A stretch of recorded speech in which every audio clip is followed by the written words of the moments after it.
Las dos batallas ganadas por el ejército de ocupación habían pasado ya a la historia y nuevos acontecimientos influían pesadamente el curso de la guerra. En Washington, situaciones políticas que forjaba el presidente Polk hacían que una figura prominente entrara a la escena: el general Winfield Scott. Scott concordaba con Polk y el secretario de guerra, William L. Marcy, en que la estrategia de guerra en contra de México constaba el de procurar controlar territorios del norte del país y forzar al vecino del sur a comenzar negociaciones para así lograr la paz. El iniciar la movilización del ejército de ocupación hacia el territorio mexicano se convertía en el siguiente paso y la ciudad de Monterrey se transfiguraba en el sucesivo blanco del general Zachary Taylor. El 17 de mayo de 1846, los morteros de largo alcance finalmente arribaban al campamento norteamericano.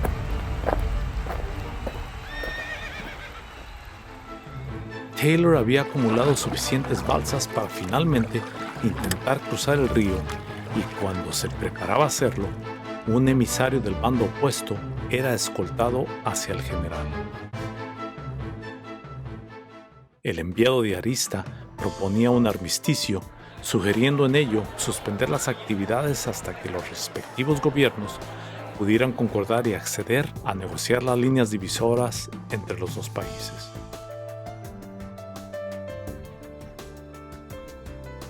Secamente, Taylor se negaba a la proposición hecha por Arista, pero le prometía que no impediría el traslado de las tropas fuera de la ciudad de Matamoros siempre y cuando se respetara la propiedad privada de los ciudadanos. Los heridos que se queden convaleciendo en la ciudad no serán aprehendidos o molestados. Taylor demandaba una respuesta final a la propuesta y esperaría hasta la madrugada del siguiente día.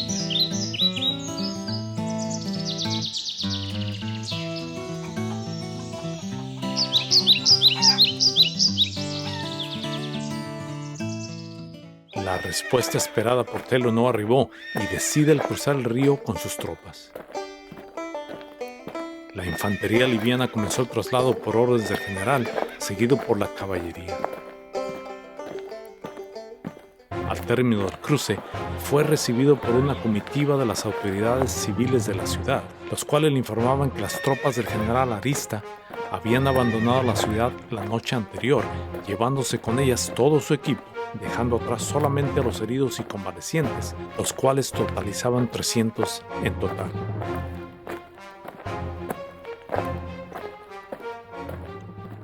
Taylor no hacía ninguna concesión a los líderes civiles, aunque les aseguraba que respetaría la propiedad privada y no modificaría o implementaría ninguna ley que perturbara la tranquilidad de los ciudadanos. Taylor también decide por instalar sus cuarteles generales fuera de la ciudad y proporciona cuidado médico a los heridos que Arista había dejado en los hospitales.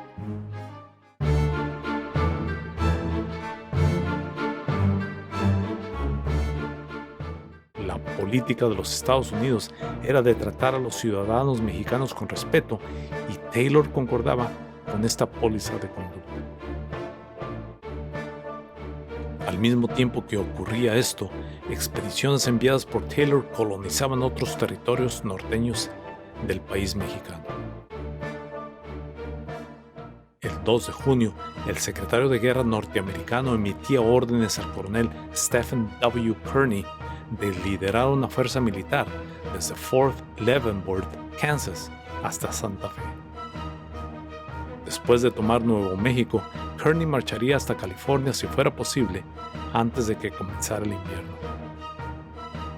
Simultáneamente, Taylor personalmente instruía al general de brigada, John E. Wool, de ensamblar una fuerza militar compuesta de voluntarios en San Antonio, Texas, y regresar a reunirse con el general.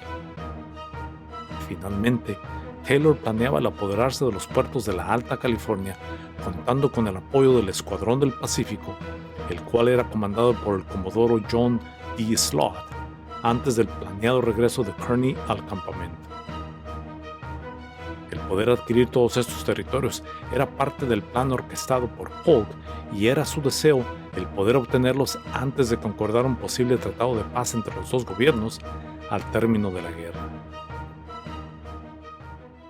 Todas estas operaciones eran ciertamente de menor escala en comparación a la que comandaba el general Taylor, la cual totalizaba el grosor del ejército norteamericano. Aún así, el general estaba consciente de que el trayecto, que cubría 1000 millas desde el Río Grande hasta la Ciudad de México, se convertía en su mayor obstáculo y recomendaba el ejecutar acciones militares exclusivamente para asegurar controlar las regiones del norte del país, las cuales solamente incluían al estado de Nuevo León con su capital Monterrey y a Coahuila y su capital Saltillo, situada esta a 50 millas al suroeste de Monterrey. Era por verse cuáles iban a ser las órdenes enviadas por Polk desde Washington.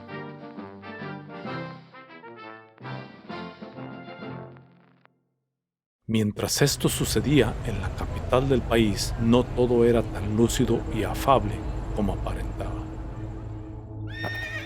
Los planes de Polk incluían el poder enviar a Winfield Scott junto al ejército de ocupación para concretar el plan acordado de invasión, aunque Scott intentaba comenzar el reclutamiento de tropas adicionales que incluían a 20,000 voluntarios de los 50,000 ya aprobados por el Congreso norteamericano. Esto conllevaría su tiempo y Scott planeaba primero el de movilizarse a Ohio y a la región del río Mississippi para poder supervisar el planeado reclutamiento.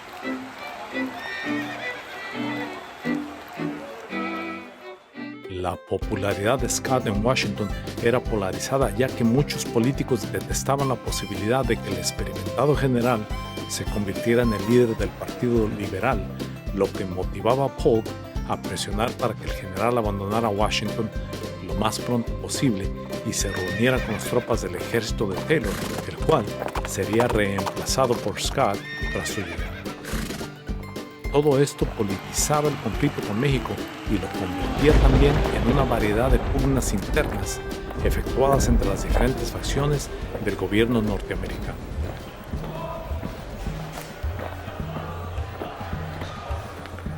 La situación en México era similar.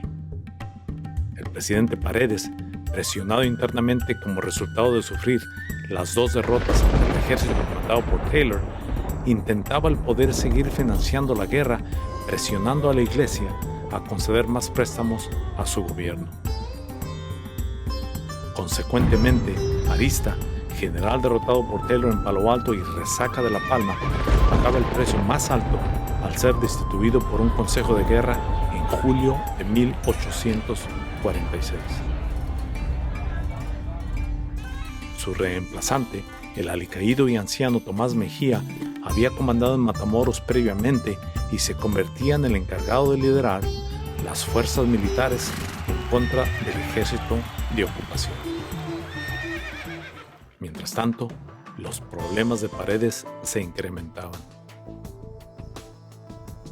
El alicaído presidente ordenaba a la gran mayoría del ejército que defendía los estados del norte a que se retrasara a la capital del país. Esta acción le causó más desprestigio al ser acusado de intentar crear una guardia personal para él en lugar de defender los intereses del país. Súbitamente, una figura comenzaba a sobresalir en el ardor popular como resultado de todos estos eventos. Muchos de los mexicanos que rechazaban al gobierno de Paredes necesitaban de un líder que respaldara sus anhelos de defender su causa. Un sinnúmero de movimientos rebeldes comenzaron a formarse a través del país, especialmente en Guadalajara, capital del estado jalisciense, el cual respaldaba a un tridente de personajes, los cuales incluían a José Joaquín de Herrera, Manuel Rincón y a no otro que el mismísimo generalísimo Antonio López de Santa Anna. Abrumado por tanta presión, Paredes abdica durante los últimos días del mes de julio, siendo reemplazado por su vicepresidente Nicolás Bravo, aunque el término del entrante presidente duraría solamente cuestión de días. El 16 de agosto de 1846, el comodoro David E. Conner, a bordo del Princeton, anclado en el puerto de Veracruz, escribía una apresurada carta al secretario Bancroft informándole los pormenores del cumplimiento de la orden dispuesta previamente el 13 de mayo por el presidente Polk. Santa Ana y su comitiva habían arribado al puerto a bordo del barco mercante Arab y Conner reportaba al secretario el haber dejado anclar al barco y a sus tripulantes sin molestarlos. El comodoro tenía la facultad de haber abordado el barco e inspeccionarlo, pero decidió no hacerlo y aparentar que había entrado al puerto sin mi asentimiento. Al final del reporte, Conner agregaba unas líneas con carácter de observación personal al declarar: es obvio que el país mexicano entero, es decir, las guarniciones y presidios, se han declarado a favor de Santa Ana. Pero si no ha aprendido la lección y cambia de actitud, su presencia simplemente añadirá más distracciones al país y será removido del poder en cuestión de meses. Conner añadía en su reporte algunos pormenores del comportamiento de Santa Ana algunos meses atrás, mencionando la participación de A.J. Atocha y sus previas conversaciones con Polk respecto a los planes de Santa Ana de derrocar a Paredes y de la posibilidad de negociar con Polk el potencial canje de territorio mexicano por dinero. Mientras tanto, Santa Ana se había ganado la confianza y apoyo de J.M. Almonte, su antiguo rival. El pronunciamiento, anunciado en Guadalajara, fue el detonante para que Santa Ana abandonara Cuba y regresara a México. El 8 de agosto consigue licencia para abandonar la isla y aborda el buque inglés de nombre Arab. Después de algunas calamidades sufridas en alta mar, el buque finalmente ancla en Veracruz el 16 de agosto, donde es recibido en las calles del puerto por una harapienta banda de honor. Las tropas estacionadas en la ciudad se habían declarado al lado de Santa Ana, pero la población civil era tibia en su respuesta.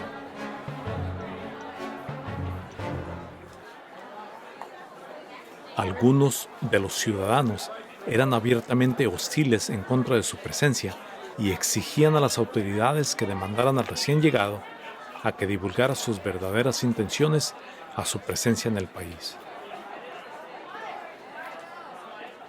Cuando les fue rechazada la demanda, envían a un representante para demandar que la Guardia de Honor del recién llegado abandonara la ciudad.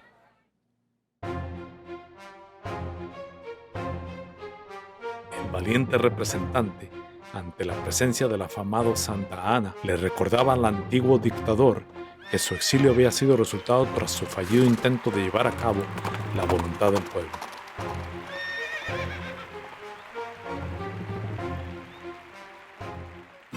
Pero este tipo de adversidades nunca habían intimidado a Santa Ana, el cual abandona el muelle para dirigirse hacia el ayuntamiento de la ciudad.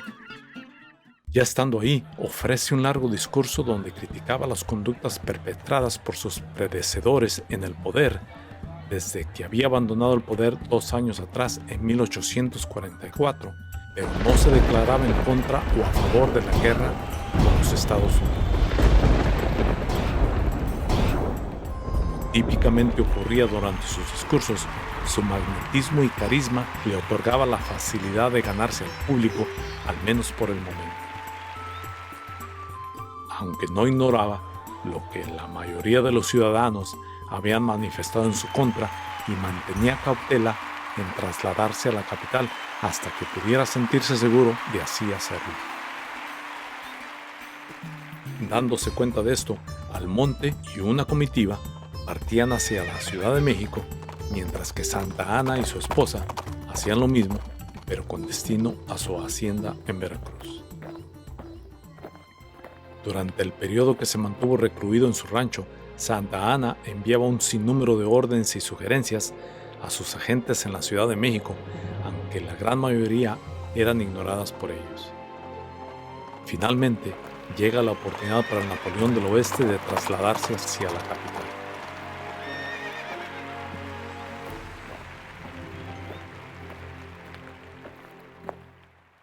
Él había acertado en que la situación había mejorado para él y la primera recepción en Jalapa fue cordial, y al arribar a la Ciudad de México, el Teatro México era renombrado en su nombre, así como un sinnúmero de calles también. Retratos y óleos de su efigie salieron a relucir una vez más, mientras que masas de simpatizantes gritaban consignas a su favor. Algunos se atrevían a enviar proyectiles a la casa del antiguo presidente Herrera. Cuando finalmente Santa Anna llega a las puertas de la ciudad el 15 de septiembre, el presidente en turno, general J.M. Salas, lo recibe. Los recientes acontecimientos sucedidos le favorecían enormemente a Santa Anna. Se sabía que el general Taylor había comenzado a emprender el viaje en dirección a la ciudad de Monterrey por vía de Camargo, y la amenaza otorgaba a Santa Anna la justificación necesaria y la oportunidad esperada para hacerse cargo de los mandos del ejército. A su llegada al puerto de Veracruz, un mes atrás, había exclamado a sus simpatizantes lo siguiente: «Mexicanos, existió aquel día, mi corazón latiendo de añoranza, en el que me honraron con el título de soldado del pueblo.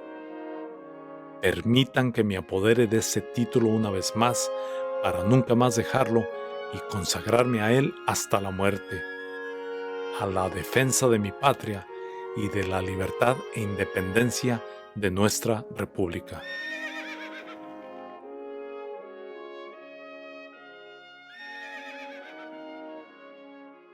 Ahora sí honraría esa etiqueta de soldado. Olvidada estaba ya aquella promesa de negociación hecha al gobierno de Polk, en la que Santa Anna ofrecía territorios del país a cambio de una suma de dólares yanquis. El gran líder mexicano estaba de vuelta para expulsar al odiado gringo del territorio nacional.